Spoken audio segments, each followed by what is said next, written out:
Alors, bienvenue à cette première de 2 capsules sur l'anxiété de performance. Donc, la première capsule va aborder les définitions de ce que c'est l'anxiété de performance, comment être en mesure de la situer finalement par rapport à d'autres formes d'anxiété ou par rapport au stress qu'on vit en présence d'un examen. On va regarder aussi les manifestations, que ce soit des manifestations cognitives, émotives, comportementales ou physiologiques. Donc, l'objectif de cette première capsule, c'est vraiment de vous amener à identifier, à reconnaître l'anxiété de performance, parce que je sais c'est un phénomène qui est en croissance dans le monde collégial. C'est un phénomène aussi pour lequel les profs se sentent souvent impuissants ou peu outillés. Donc, l'objectif, c'est de vous outiller un petit peu avec les 2 prochaines capsules. Dans la capsule 2, on va regarder ensemble les causes, qu'elles soient donc du niveau de la société, les causes scolaires, familiales, individuelles de l'anxiété de performance. Donc, je vais vous montrer qu'il y a une panoplie de causes possibles et que beaucoup d'entre elles sont hors de votre contrôle comme enseignant. Donc, il faut être en mesure d'identifier son champ de compétences ou son champ d'action. Et c'est pourquoi la deuxième partie de la capsule 2, ce sera de vous présenter quelques leviers d'action pour les enseignants.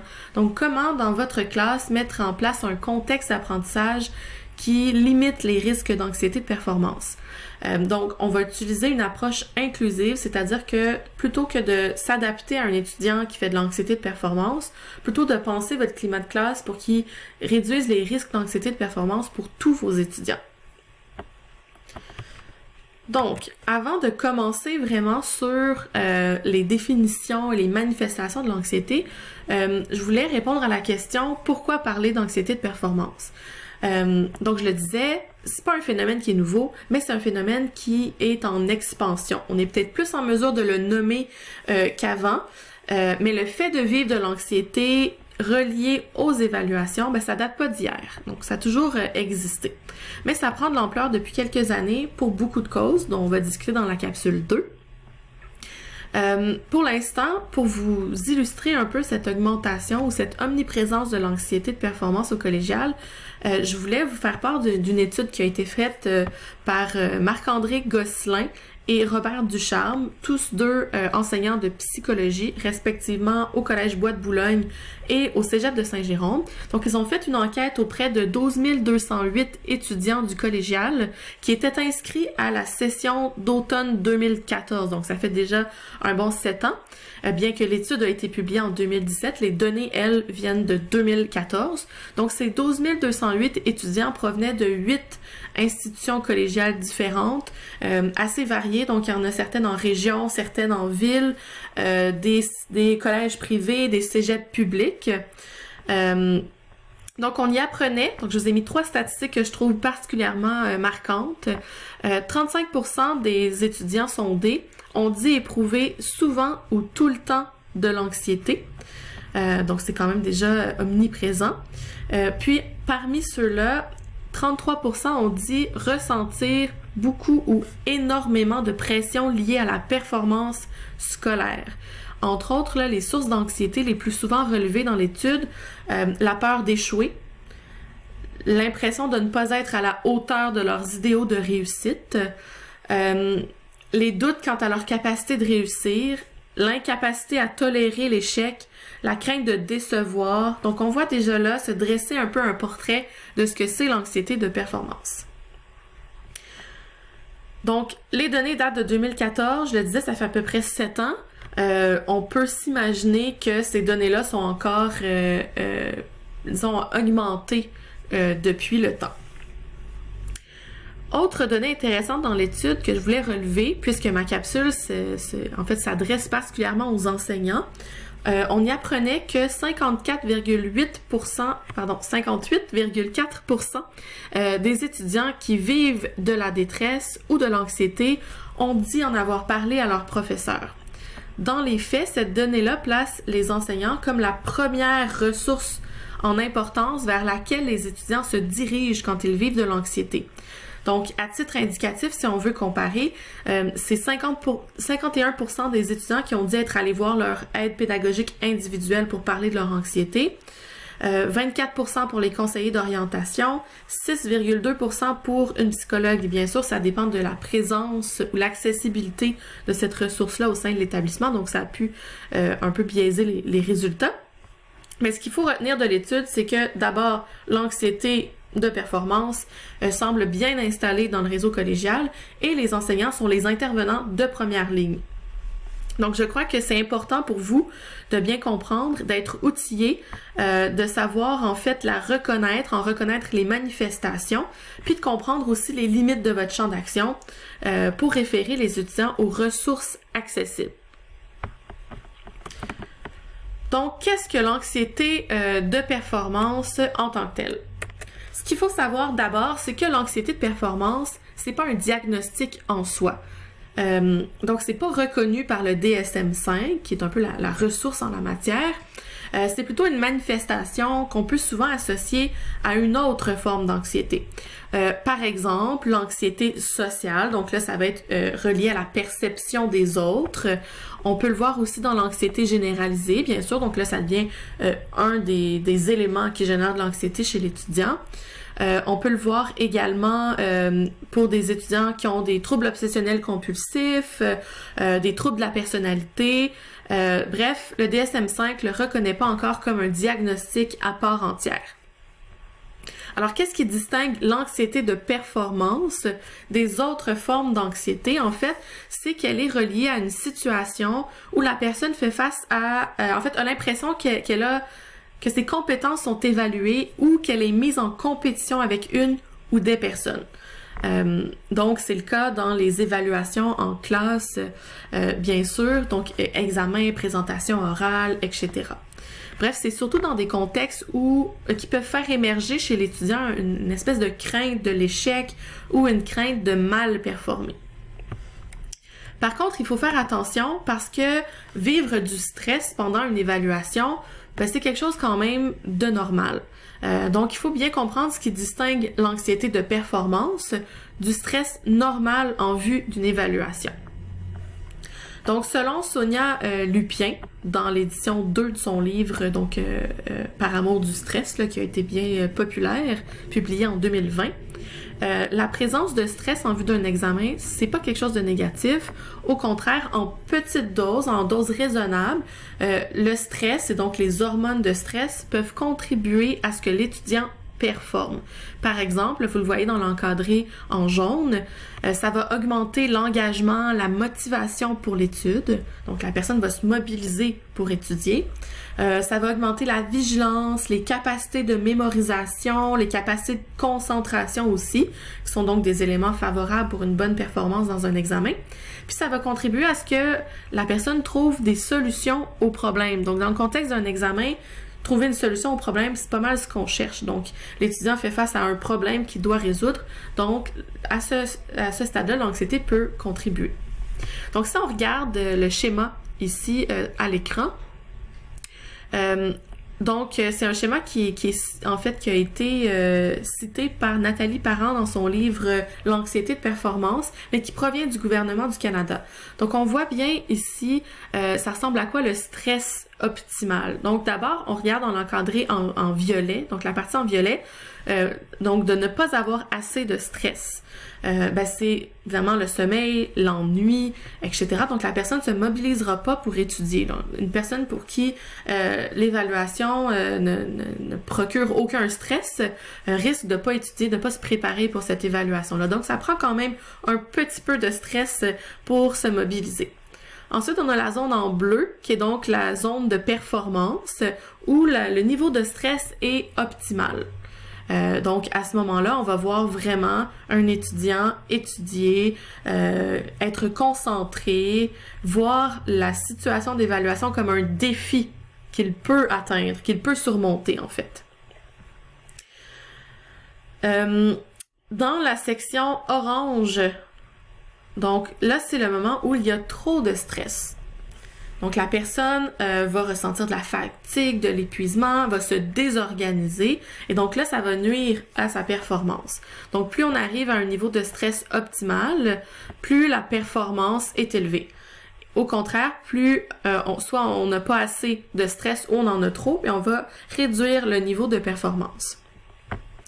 Donc, un exemple peut-être que je pourrais vous donner, qui sont non académiques, là, donc pas reliés au contexte scolaire forcément, pour montrer le pouvoir du stress sur la performance, c'est dans le monde sportif d'abord. Donc on voit qu'il y a beaucoup d'études qui ont montré qu'un sportif qui vit un peu de stress ou d'anxiété avant une performance risque de mieux performer. Donc c'est pour ça qu'on voit souvent des gens battre leur record personnel dans des grosses compétitions importantes comme les Jeux du monde, les Olympiques. Donc c'est souvent ce qui peut expliquer la chose. Dans le même sens, on parle souvent du trac chez les acteurs aussi, qui est somme toute bénéfique, qui est positif, parce qu'il va aider à performer. Donc le fait pour un acteur de ne pas ressentir de trac avant une performance peut même en fait être ressenti comme un mauvais présage. Bref, il faut bien comprendre la différence entre vivre du stress en vue d'une évaluation et l'anxiété de performance. L'anxiété, c'est l'excès de stress. C'est lui qui est dangereux parce qu'il va mener le cerveau à voir la situation comme étant un défi insurmontable, insoluble. Donc, à long terme ou en trop grande quantité, le corps va finir par développer des symptômes physiques ou psychologiques qui sont similaires à ceux de l'anxiété, et ce, même quand on n'est plus en contact avec le stressant. Donc, c'est ce qui différencie le stress de l'anxiété. L'anxiété, c'est un état finalement qui demeure même après que le stressant soit parti. Alors que normalement, le stress est vraiment en lien avec une situation concrète précise. Donc, les symptômes peuvent rester quand on fait de l'anxiété de performance, même à l'extérieur des évaluations. Les manifestations maintenant. Donc, première chose à savoir, c'est que l'anxiété de performance donne lieu à plusieurs manifestations que l'on peut diviser en 4 catégories. Donc, d'abord, au niveau cognitif, donc des pensées, au niveau émotif, les émotions, comportemental et physiologique, donc au niveau somatique, les symptômes physiques. Ceci dit, autant Nathalie Parent que Sonia Lupien s'entendent pour dire que ces manifestations-là peuvent varier énormément d'une personne à l'autre. Donc ça va dépendre de son vécu, de son tempérament, de sa personnalité aussi, du besoin aussi qui peut se cacher derrière son désir de performance. Donc, il y a plusieurs besoins. Nathalie Parent, dans son livre, là, si vous voulez le consulter, mentionne quelques-uns de ces besoins. Ça va dépendre des émotions vécues par l'étudiant, de l'environnement, du contexte, des traumatismes passés, de son niveau de développement aussi, donc selon son niveau d'autonomie et de maturité, de la bienveillance ou l'attitude de soutien de son entourage. Bref, il y a vraiment beaucoup de facteurs qui peuvent influencer les manifestations. Le même événement pourrait susciter des réactions complètement différentes d'un étudiant à l'autre. Donc, le schéma que je vous présente aujourd'hui, c'est les manifestations les plus fréquentes, mais pour vivre de l'anxiété de performance, il ne faut pas que chacune de ces manifestations-là soit présente, bien sûr. Et au contraire, s'il y a une manifestation que vous identifiez chez un étudiant, mais ça ne veut pas dire que le diagnostic, c'est de l'anxiété de performance. Donc, il faut quand même nuancer. Donc, c'est pas une liste exhaustive, j'ai vraiment mis les éléments les plus fréquents. Donc, on va commencer avec le niveau cognitif. Donc, au niveau des pensées, qu'est-ce qui peut se passer chez l'étudiant? Donc, bien sûr, ça se passe dans sa tête, mais parfois, il va le verbaliser. Donc, déjà là, vous êtes en mesure d'identifier peut-être des signes d'anxiété de performance. La première chose, c'est la perception négative de soi en contexte scolaire. Donc, ça va affecter la confiance de l'étudiant, l'estime de soi, mais aussi ce qu'on appelle le sentiment d'efficacité personnelle. Donc, l'impression que l'étudiant a de sa capacité à réaliser une tâche donnée. Je vais parler plus en détail de l'anxiété de performance dans la deuxième capsule parce que c'est vraiment un élément fondamental dans l'anxiété de performance, ce sentiment d'efficacité personnelle. Donc, c'est un concept à retenir. Dans la perception négative de soi, on va souvent voir l'étudiant avoir des pensées intrusives ou négatives. Par exemple, il va se dire qu'il va échouer, je ne comprends rien, je suis pas à la hauteur, je suis pas capable, je suis pas bon, malgré le fait que l'étudiant a déjà plein d'exemples ou de preuves qu'il comprend bien ou qu'il performe bien, mais pas seulement parce que l'anxiété de performance peut se retrouver autant chez les étudiants très très forts et performants que chez les étudiants plus faibles. On y reviendra quand on va parler au niveau des comportements. Donc, ça, c'est le premier élément. Ensuite, la pensée dichotomique, ça veut dire quoi? Donc, la pensée dichotomique de la réussite ou de l'échec, c'est tout bon ou c'est tout mauvais. Difficile pour l'étudiant de nuancer sa réussite. Ce qui va alimenter l'anxiété de performance parce que dans les faits, un étudiant qui voit la réussite de manière dichotomique ne se donne pas le droit à l'erreur et idéalise les succès, la performance. Donc, on peut là introduire un concept qui est le biais de négativité. Par exemple, quelqu'un qui a 95% et qui, au lieu de se concentrer sur le 95% qui a bien été, va vraiment plutôt axer sa réflexion sur le 5%. Donc, la difficulté d'accepter le positif et vraiment de focusser simplement sur le négatif. Il y a aussi l'anticipation, l'appréhension, les scénarios catastrophiques qu'on peut rassembler dans une catégorie somme toute commune. Donc ça, c'est l'idée d'amplifier les conséquences d'un échec, de surestimer le danger qui est associé à une évaluation. Donc souvent, l'étudiant va penser qu'une évaluation qui vaut 2% est tellement importante qu'elle va faire en sorte de le faire échouer son cours, ça va nuire à son futur, à son entrée dans son programme de choix, etc. Donc on va vraiment empirer les conséquences d'un échec.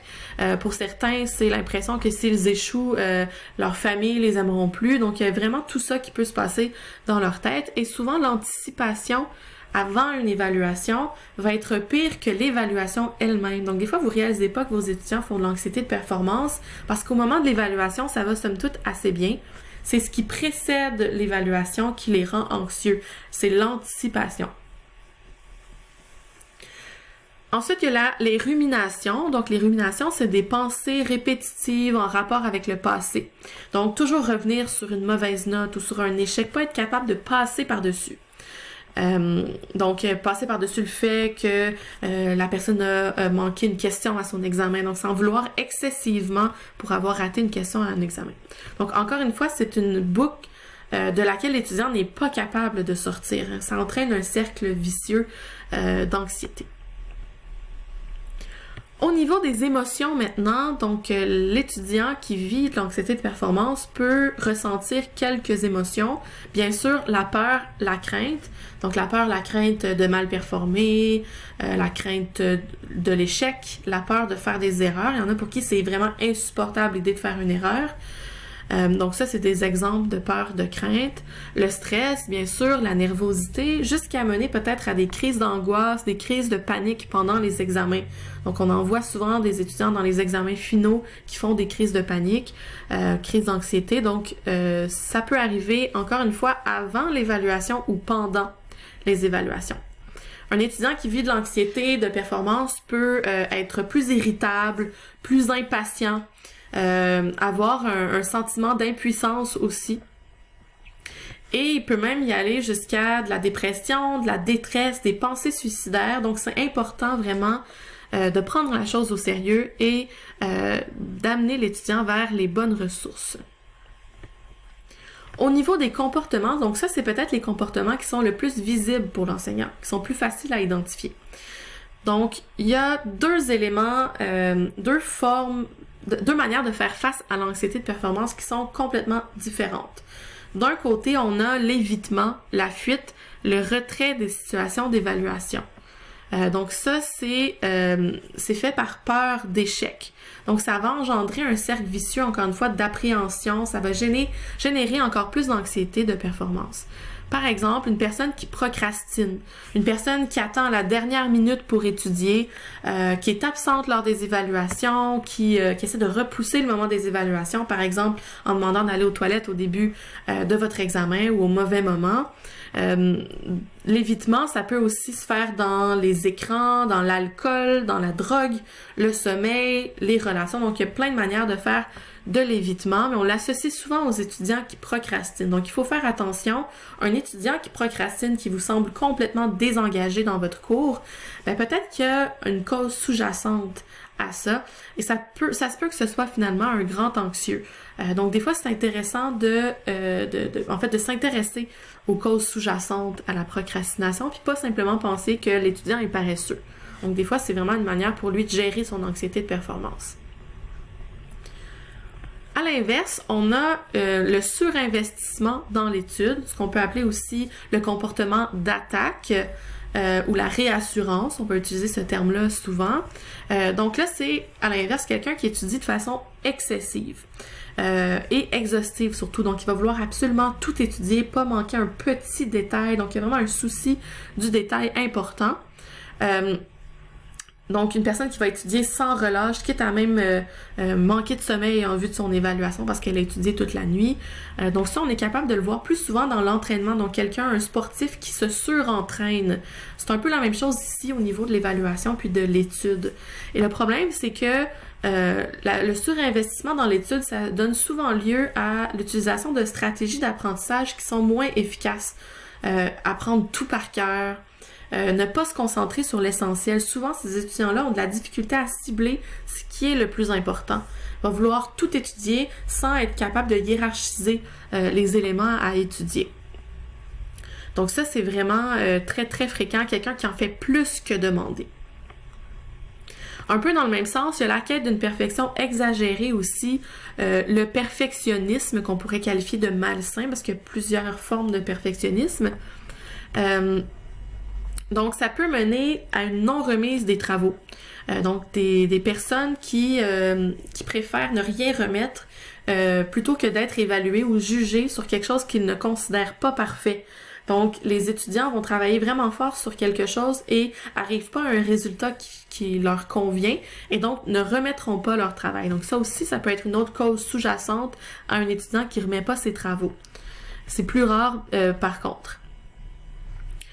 Donc, il va avoir chez ces personnes-là un souci vraiment excessif du détail. Donc, la personne va vous poser des questions sur des éléments tellement précis qui, pour vous, vous semblent un peu anodins, qui n'auront pas d'impact, en fait, sur sa note.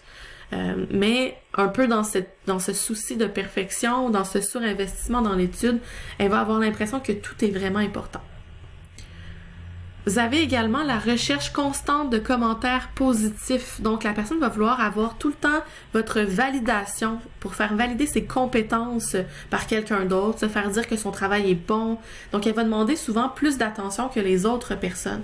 Donc, c'est une personne qui va vouloir de la rétroaction sur des éléments qui ont bien été. Par exemple, elle a eu 95% à son examen, mais elle va quand même vous demander une rencontre pour repasser l'examen avec vous.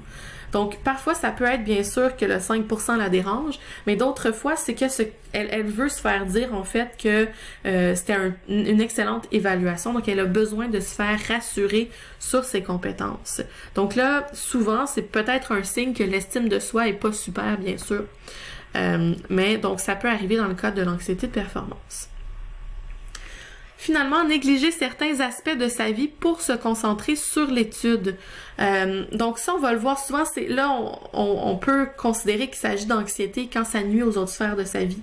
Donc ça va nuire à sa sphère sociale, familiale, son travail, si la personne en avait un. Donc la personne va vraiment que se concentrer sur son étude, quitte à oublier tout ce qu'il y a autour.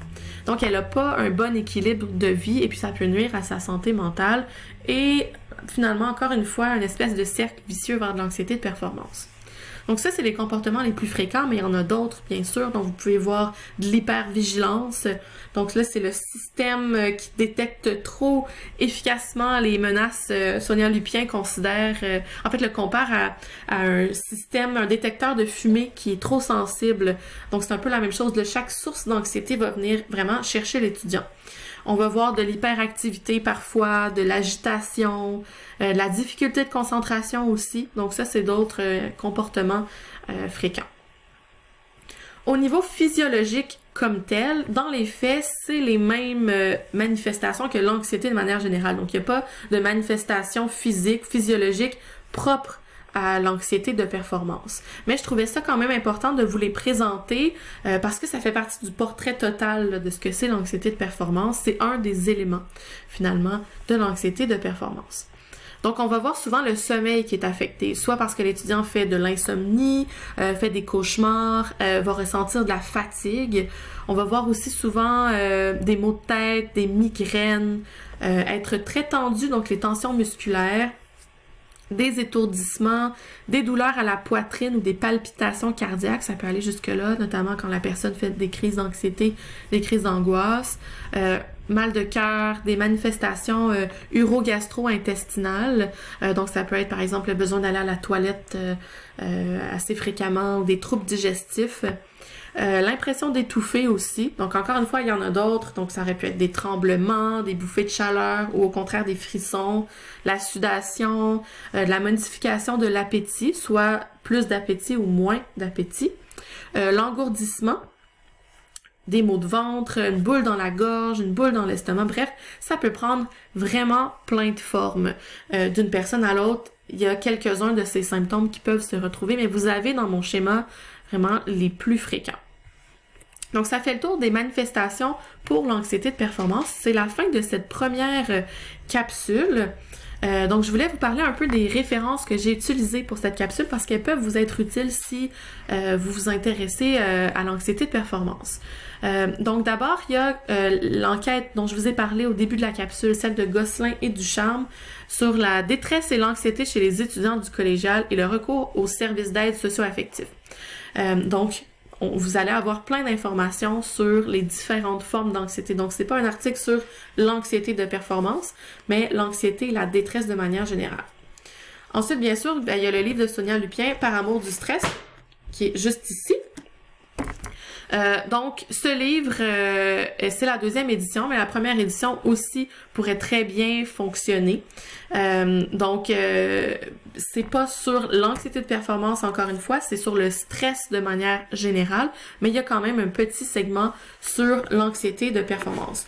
Mon deuxième livre que vous avez entendu tomber, c'est celui sur l'anxiété de performance chez l'enfant ou l'adolescent. Donc là, c'est celui de Nathalie Parent. Bien sûr, ça porte sur les enfants et les adolescents, mais dans les faits, on peut faire vraiment plein d'inférences, même avec les adultes. Puis nos étudiants au collégial, ben, c'est fin de l'adolescence, début de la vie adulte. Donc, c'est quand même un livre complet là, qui porte sur l'anxiété de performance. Pour les enseignants de Grasset, ce livre-là est disponible à la bibliothèque. Pas en ce moment, parce que c'est moi qui l'ai, mais il le sera bientôt. Ensuite, il y a un dossier de CAPRES, en fait, en 2018, sur la santé mentale des étudiants collégiaux et universitaires, qui est en ligne, facilement accessible. Il y a une section qui porte spécifiquement sur l'anxiété de performance et par laquelle vous pouvez accéder à un webinaire d'1h30 sur l'anxiété de performance avec un panel vraiment intéressant. Donc voilà, si jamais vous avez envie d'en apprendre sur les causes nombreuses de l'anxiété de performance et sur ce que l'enseignant peut faire pour mettre en place un climat d'apprentissage, je dirais pas sans anxiété de performance, ça arrivera pas, mais avec le moins possible d'anxiété de performance, ben, vous pouvez être à l'écoute de ma deuxième capsule. Alors je vous remercie, bonne journée.